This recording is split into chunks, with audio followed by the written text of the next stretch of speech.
It's always a good idea, I think, to start off with not a disclaimer, but as a frame of reference, which gives the consumer of the opinion and the analysis a kind of a basis to act upon.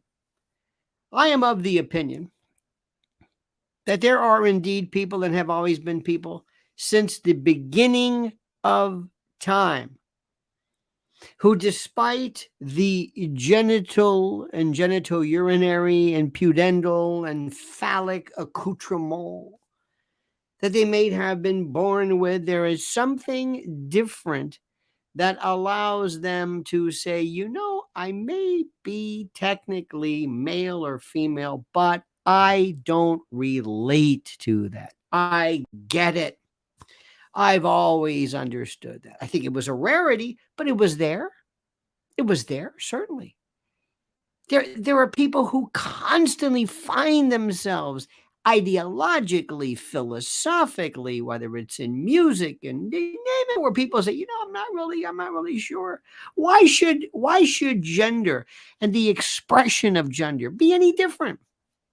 Just because you were born with a certain list of equipment does not mean that you will necessarily comport with that. And I don't believe, by the way, it makes you crazy or you're demented. I don't think it's a mental illness or anything like that. Nothing. No, they never have. Never. And there are gradations of it. There are people who I know. Well, I know so many gay people, my wife included. She's been in the theater world and music for her whole life. It means nothing to us. There are men in particular who have taken on basically sometimes wearing women's clothes. Looking just dressed like a woman, but they identify as a man. They don't want any kind of reassignment. They're saying, "Oh no, I'm a man. This is who I am." But I either reference this, I appreciate this, whatever it is. It's fascinating. Same thing for women. There was a period where burlesque shows were incredibly interesting in New York. We went to them as part of a media tour and met a lot of people. No big deal. No big deal. But the difference is children. Why? As this graphic, as this thumbnail indicates, why now? Why the acceleration? We'll talk about that. Let me first ask you very politely, very candidly, very respectfully to please like this video, subscribe to my channel, hit that little bell so you're notified of live streams and new videos. And let me also tell you about our wonderful sponsor, MyPillow.com. Use promo code Lionel. Look what they've got. The MyPillow 2.0, the My Mattress Topper 2.0, a 3-inch coil hybrid topper. That was my nickname in high school, but I digress. The biggest bed sheet sale ever going on, a 6-piece MyPillow towel set. How about My Coffee? Coffee, save up to 50%, and all-season slippers. All-season slippers, regularly $150, $149.98, $25 with a promo code. The slippers are the bomb. I think that's what the kids call it.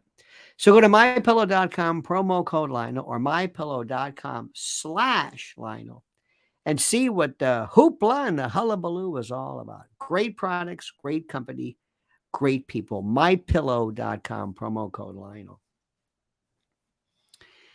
All of a sudden the other day, somebody said, "Hey, did you ever notice that where this chat GPT just came out of nowhere?" I said, "Yeah, that's interesting." And all of a sudden, AI, artificial intelligence, and AGI, that's the one you got to worry about. Not AI. AI is for kids.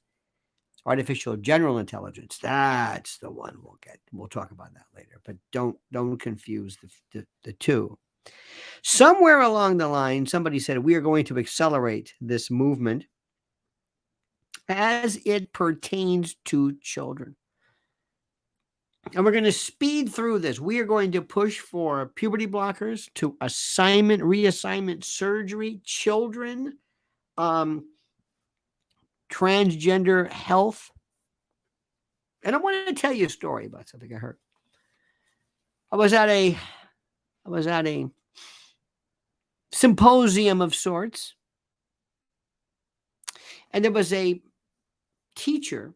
Well, actually, we heard someone who spoke who had gender surgery as an adult, and then later on was explaining the problems that are attendant there too. But in any event, it was a story about a teacher. And a teacher had a child in his class who had diabetes and would sometimes have to use the restroom. This little girl, I believe, had to use the restroom. So what he did was he says, I'm going to take care of this. So that these kids don't think this little girl all of a sudden is being opprobrious or rude and just getting up and just marching out the door.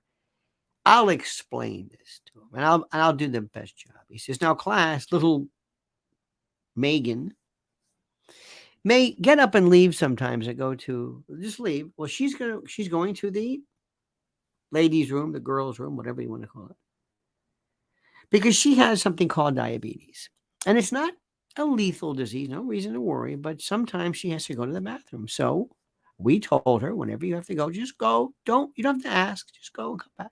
So that's why you might see little Megan leave. That's all, because she has diabetes. Okay. He thought, I'm going to get an award for being the best teacher there is. I did such a great job. I nailed it.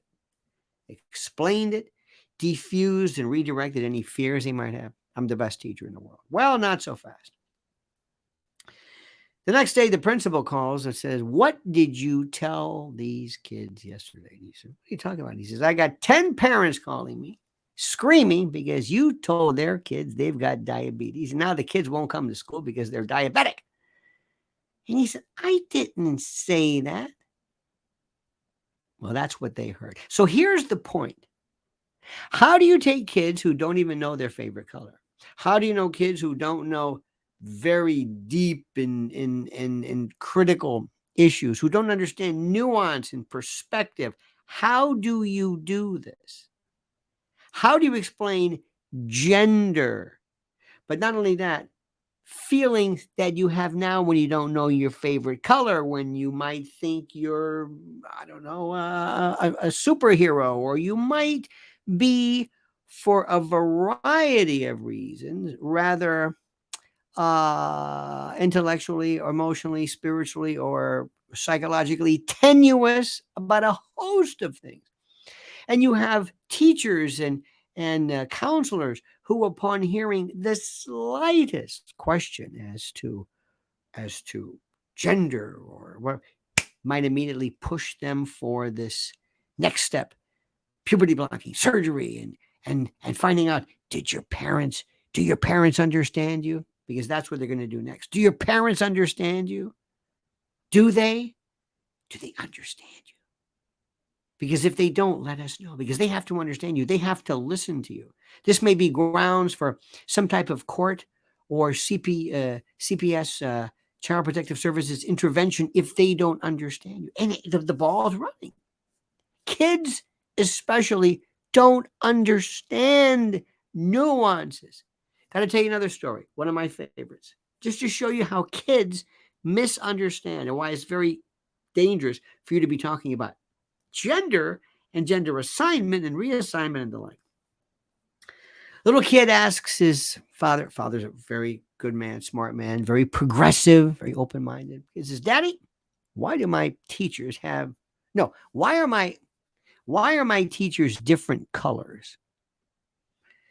So he sat down and he said, well, let me explain this to you. Have a seat, little Morgan.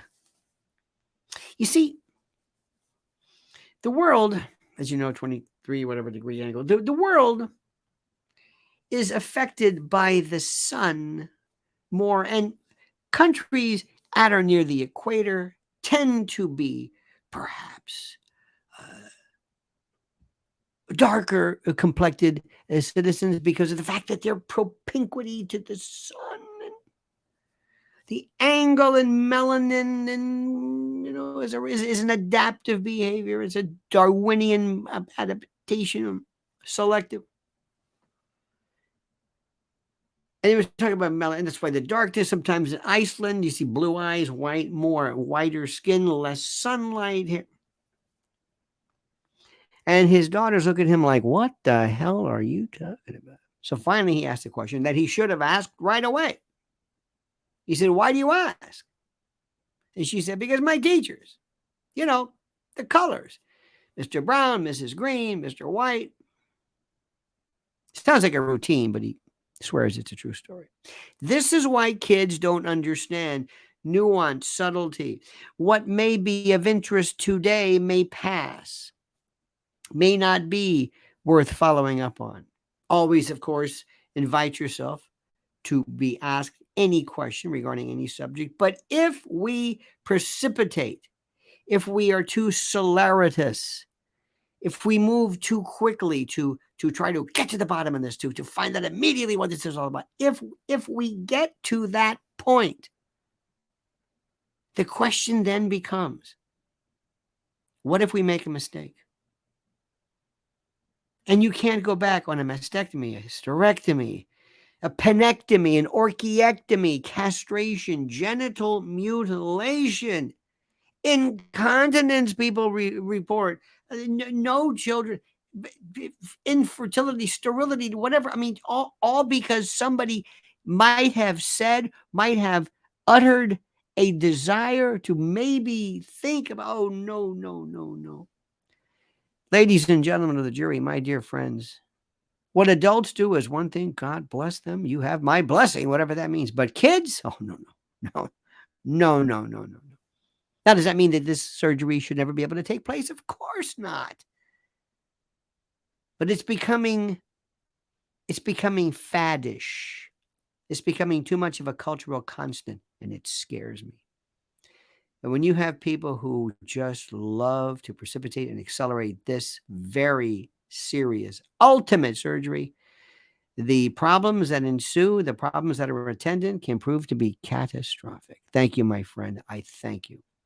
Please like this video. Please subscribe to the channel. Please hit that little bell to be notified of new videos and live streams. Don't forget our wonderful sponsor, mypillow.com.